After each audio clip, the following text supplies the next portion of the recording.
दोस्तों, हॉन्टेड और मिस्टीरियस जगहों की लिस्ट में आज हम एक और ऐसी जगह की बात बताएंगे जहाँ पर लोग जाने की हिम्मत तो रखते हैं, पर वहाँ से निकलने के बाद उनका एक्सपीरियंस बहुत वियर्ड होता है और पैरानॉर्मल घटनाओं पर यकीन उनका बढ़ जाता है। तो चलिए दोस्तों, शुरू करते हैं। अ हॉन्टेड कॉलोनी। गोरेगांव की तरफ एक कॉलोनी है जो बहुत फेमस है अपनी नेचुरल ब्यूटी के लिए। साथ ही लोग यहाँ पर पिकनिक के लिए आते हैं। यहाँ का व्यू और यहाँ की हरियाली मन को मोह लेती है। पर यहाँ एक कॉलोनी है जिसका नाम एरेमिल कॉलोनी है, जो कि हॉन्टेड है और इसको जाने वाली रोड बिल्कुल सुनसान है। इस रोड का इस्तेमाल तब किया जाता है लोगों द्वारा जब ट्रैफिक को अवॉइड करना होता है, क्योंकि ये शॉर्टकट है पवई तक पहुँचने का। पवई सेंट्रल मुंबई में है, जो कि रहस्य इलाका माना जाता है सेंट्रल मुंबई का। एरेमिल कॉलोनी में पैरानॉर्मल घटनाएं रिपोर्ट की गई है। अननोन फिगर्स ने इस रोड पर आने वाले लोगों की संख्या कम कर दी है। पहले बात करते हैं यहाँ होती एब्नॉर्मल घटनाओं के बारे में। कई लोगों ने यहाँ पर रात को रोती हुई औरत की आवाज सुनी है, जो अपने लिए मदद मांगती है। वहीं कई लोगों ने किसी बच्चे की आत्मा को सड़क के किनारे घूमते हुए देखा है। बहुत सारे लोग इन घटनाओं की वजह से यहाँ से रात में ट्रैवल करना अवॉइड करते हैं। लोगों का मानना है कि यहाँ एक औरत का साया है जो रात को लिफ्ट मांगता है, और अगर लिफ्ट नहीं दी तो वो आपका पीछा करने लगता है।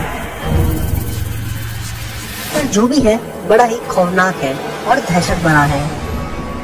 इस रास्ते को ऑटो रिक्शा वाले तो बिल्कुल इस्तेमाल नहीं करते, क्योंकि एक बार यहाँ एक ऑटो वाले ने किसी पैसेंजर को लिफ्ट दी थी और वो पैसेंजर आधे रास्ते में ही गायब हो गया था। उस दिन के बाद से ऑटो रिक्शा वालों के बीच में एक दहशत का माहौल है। वहीं कई लोगों ने यहाँ से गुजरते टाइम अजीब सी फिगर नोटिस की है। एक दिन एक आदमी यहाँ से बहुत तेज स्पीड में अपनी गाड़ी से जा रहा था और अचानक उसे लगा कि उसकी गाड़ी के नीचे कोई आ गया है। जब वो गाड़ी से उतरा तो उसने वहाँ कुछ नहीं पाया, पर उसने वहाँ एक गुड़िया देखी जो काफी अजीब थी और उस पर पिंस लगी हुई थी। इस गुड़िया का मतलब आपको कुछ देर में समझ आ जाएगा। यहाँ सुनसान है, इसलिए यहाँ क्राइम्स भी बहुत होते हैं, पर यहाँ इतनी दहशत क्यों है? इस सवाल का जवाब यहाँ हुई कुछ प्रक्रिया है। दरअसल एक टाइम यहाँ लोग जादू टोना करवाने आते थे, क्योंकि ये जगह बाबा तांत्रिकों का अड्डा बन गई थी और यहाँ लोग जादू टोना करके सड़क की ओर चीजों को फेंक देते थे। लोगों ने यहाँ से गुजरते टाइम लाल साड़ी, चूड़ी, बिंदी, गुड़िया जैसी कई चीजें सड़क पर देखी हैं। इसलिए उस दिन उस आदमी को एक गुड़िया दिखी थी। इन प्रक्रियाओं को देखते हुए गवर्नमेंट ने यहाँ इन सब चीजों पर रोक लगा दी थी। फिर भी यहाँ पर ये सब चीजें होती हैं। सुंदरता और शांति से भरा ये एरिया फिल्म इंडस्ट्री को भी एक बहुत सुंदर सी लोकेशन देता है।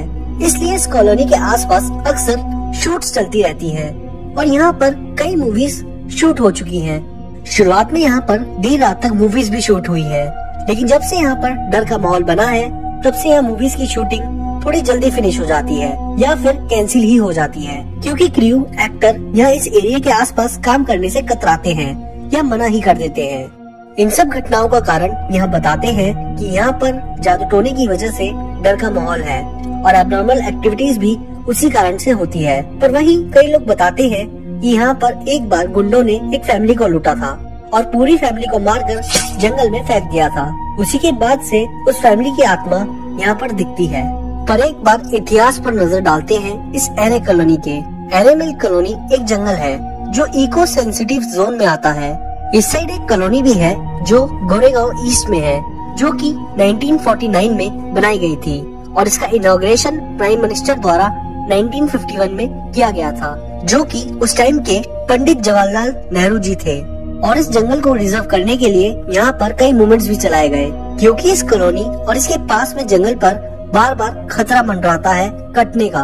दरअसल ये सब शुरू हुआ जब सन 2000 में मुंबई में मेट्रो की लाइन लाने के लिए एरे कॉलोनी के एरिया को बीच में लाया गया और धीरे धीरे जैसे मेट्रो का निर्माण शुरू हुआ, मेट्रो शुरू हुई, तो इस एरिया को भी कवर करने की बातें शुरू हुई और फिर बात आई इस एरिया के 2000 पेड़ काटने की। और इसी बीच आया लोगों का विरोध, सेलिब्रिटीज का विरोध और फेमस हो गई ये कॉलोनी। और इसी बीच इस एरिया मिल कॉलोनी में भूत है ये बात सामने आई। ये सब हिस्ट्री क्यों बताई आपको? क्योंकि कई लोग ऐसा सोचते हैं कि इस एरिया को बचाने के लिए ही लोगों ने यहाँ पर इस एरिया में भूत है ये कहानी फैलाई है। परियां होती जादू टोने की प्रक्रियाओं को भी नजरअंदाज नहीं किया जा सकता। क्या है यहाँ पर और क्यों है, ये तो यहाँ एक्सपीरियंस करने वाला ही बता सकता है। आप लोग क्या सोचते हो इस एरिया के बारे में, हमें कमेंट में जरूर बताएं।